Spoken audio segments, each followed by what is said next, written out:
नमस्कार, detail news India देख रहे हैं आप। आपके साथ मैं हूं हर्ष त्यागी और आज के खास बुलेटिन में सबसे पहले बात करेंगे बंगाल की, जहां चुनाव के बाद भी हत्या और हमले रुकने का नाम नहीं ले रहे। राज्य में शुभेंदु अधिकारी के पीए की हत्या ने कई सवाल खड़े कर दिए हैं और सबसे जरूरी सवाल कि क्या ये हत्या अभिषेक बनर्जी ने कराई है। वहीं आरजीकर रेप पीड़िता की मां रत्ना देवनाथ के घर के पास भी बमबारी हुई है, जिससे साफ है कि बंगाल में हार के बाद भी टीएमसी का वर्चस्व खूनी खेल खेल रहा है। दूसरी खबर में बताएंगे कि किस नेता की वजह से ममता बनर्जी चुनावी नतीजों के खिलाफ सुप्रीम कोर्ट जाने को तैयार हैं। तीसरी खबर सरहद पार से, जहां से ममता बनर्जी को देश तोड़ने का ऑफर आया है।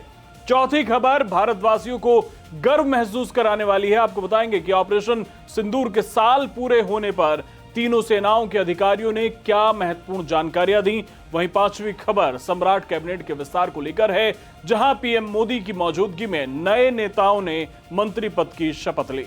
उधर तमिलनाडु में विजय कांग्रेस के साथ सरकार नहीं बना पा रहे हैं, तो वहीं राहुल गांधी की मुश्किलें कम होने का नाम नहीं ले रही। आखिर में आपको एक खूबसूरत वीडियो दिखाएंगे जहां फ्लाइट की लैंडिंग के बाद क्यों यात्रियों ने ताली बजाई। लेकिन इससे पहले आज दिन भर की बड़ी अपडेट्स। सूरीनाम के दौरे पर विदेश मंत्री जयशंकर, राष्ट्रपति जेनिफर गिल्डिंग सीमंस से की मुलाकात, द्विपक्षीय सहयोग पर हुई चर्चा। सोहराबुद्दीन एनकाउंटर केस में 22 आरोपी बरी, बॉम्बे हाईकोर्ट ने सीबीआई कोर्ट का फैसला रखा बरकरार। उत्तर भारत में भीषण गर्मी का अलर्ट, 10 मई से 45 डिग्री तक पहुंच सकता है पारा। व्हाट्सएप पर आया नया अपडेट, आईफोन पर आने वाला है लिक्विड ग्लास लुक, अब चैट होगी पूरी तरह ट्रांसपेरेंट।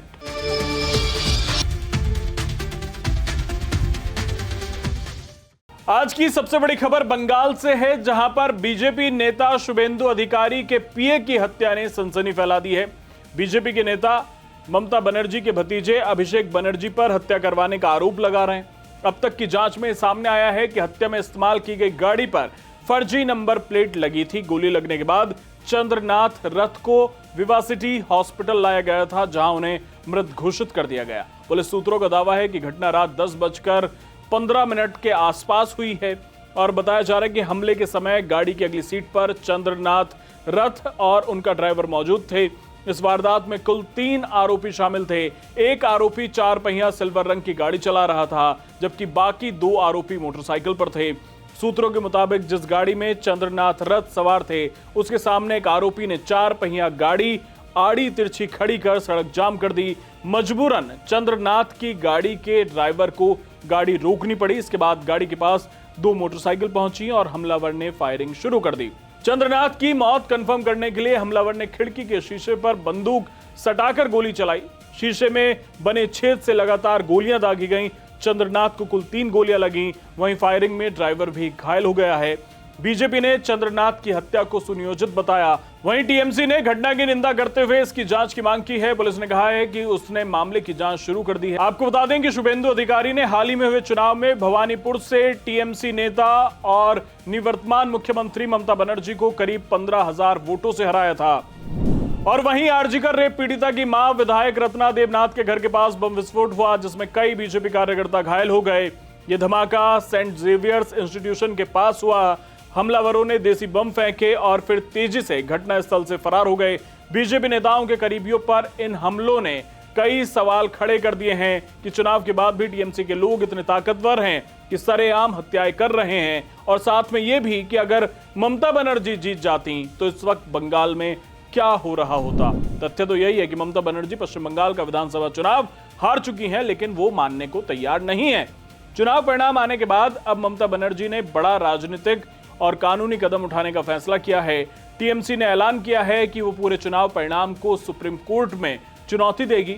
बिहार चुनाव में शर्मनाक नतीजों के बाद प्रशांत किशोर की पार्टी जनसुराज भी सुप्रीम कोर्ट पहुंची थी, तब अदालत ने उन्हें कड़ी फटकार लगाई थी। आपको बता दें कि पीके ममता बनर्जी के चुनावी रणनीतिकार रह चुके हैं और शायद यही वजह हो कि ममता भी कोर्ट का रास्ता अपनाना चाहती हूं।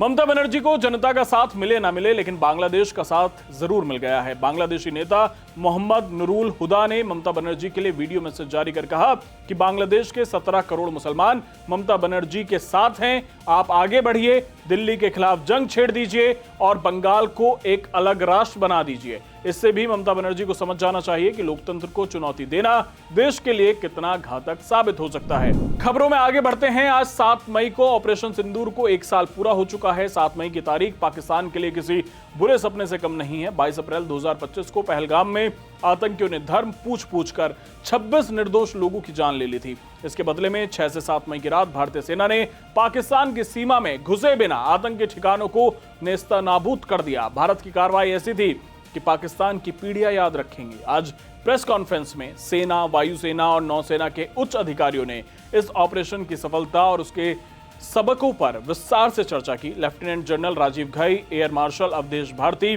और वाइस एडमिरल एएन प्रमोद ने संयुक्त रूप से कहा कि ऑपरेशन आतंकवादियों और उनके समर्थन ढांचे के खिलाफ भारत की दृढ़ इच्छा शक्ति का प्रतीक है।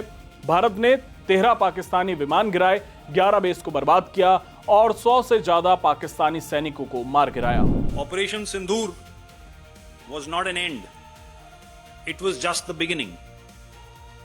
और यहां पर जन कवि दुष्यंत कुमार त्यागी की एक मौलिक रचना का प्रभावशाली अंश मैं आपके सामने रखना चाहता हूं। सिर्फ हंगामा खड़ा करना मेरा मकसद नहीं, सिर्फ हंगामा खड़ा करना मेरा मकसद नहीं, मेरी कोशिश है कि ये सूरत बदलनी चाहिए।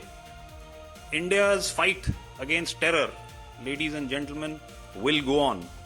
A year on, we remember not just the operation, but also the principle behind it.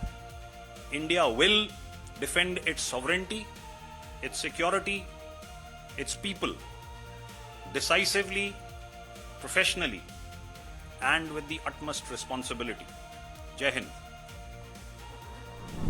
उधर ऑपरेशन सिंदूर के 1 साल पूरा होने पर पाकिस्तान तिलमिलाया हुआ है। दुनिया के सबसे झूठे एयरफोर्स पीएफ ने भारत को गीदड़ भभकी दी है। पाकिस्तान की सेना की प्रोपेगेंडा विंग आईएसपीआर ने कहा कि पाकिस्तान के खिलाफ दुश्मन की किसी भी साजिश का जवाब और भी ज्यादा ताकत, सटीकता और पक्के इरादे से दिया जाएगा, जो दुश्मन ने मरक्काए हक के दौरान देखे थे। दिलचस्प बात है कि पाकिस्तानी सेना ने आतंकवाद फैलाने के लिए दुनिया भर में कुख्यात पाकिस्तान को शांति प्रिय देश बताया है। शायद इसे जोक ऑफ द ईयर घोषित किया जा सकता है।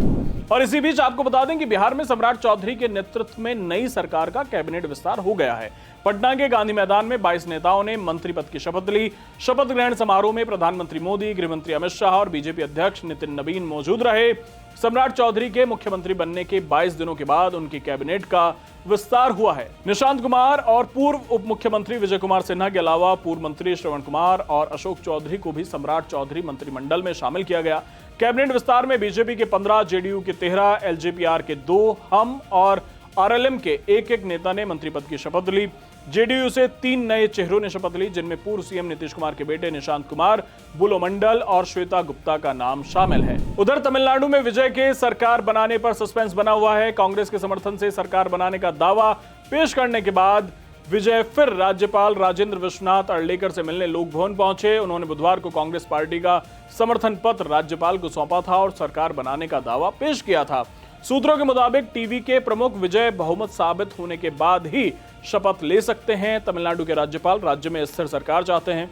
राज्यपाल अभी तक टीवीके की तरफ से जुटाए गए बहुमत से संतुष्ट नहीं है, क्योंकि टीवीके के पास अभी तक आधिकारिक आंकड़े नहीं हैं। अब देखना होगा कि विजय कांग्रेस के साथ मिलकर सरकार बना पाते हैं या नहीं। अगली खबर राहुल गांधी से जुड़ी हुई है। दोहरी नागरिकता केस के बाद कांग्रेस नेता एक और नए मामले में फंसते हुए दिखाई दे रहे हैं। इलाहाबाद हाईकोर्ट की लखनऊ बेंच ने कांग्रेस नेता के खिलाफ आय से अधिक संपत्ति के मामले में जांच का अनुरोध करने वाली याचिका पर सुनवाई के लिए 12 मई की तारीख तय की है। जस्टिस राजेश सिंह चौहान और जस्टिस जफीर अहमद की बेंच ने कर्नाटक के बीजेपी कार्यकर्ता एस विघ्नेश शिशिर की याचिका पर यह आदेश पारित किया है। और आखिर में इंडिगो की फ्लाइट से जुड़ी एक वीडियो आपको दिखाते हैं जो सोशल मीडिया पर वायरल हो रही है। इंडिगो की फ्लाइट 6E6497 पटना में लैंडिंग से पहले भयंकर टर्बुलेंस में फंस गई। विमान में चीख पुकार मच गया, ऐसा लगा सब खत्म, जिसके बाद फ्लाइट को लखनऊ डाइवर्ट किया गया। लखनऊ में सुरक्षित लैंडिंग के बाद बीजेपी नेता और पायलट राजीव प्रताप रूडी ने मुस्कुराते हुए कहा कि अब आप ताली बजा सकते हैं क्योंकि आप सुरक्षित उतर गए हैं। फिर सबने ताली बजाई। सामान्य रूप से आप ताली भी बजा सकते हैं कि आप सुरक्षित उतर गए और थोड़ा इंतजार करेंगे और जैसे मौसम ठीक होता है हम लोग फिर से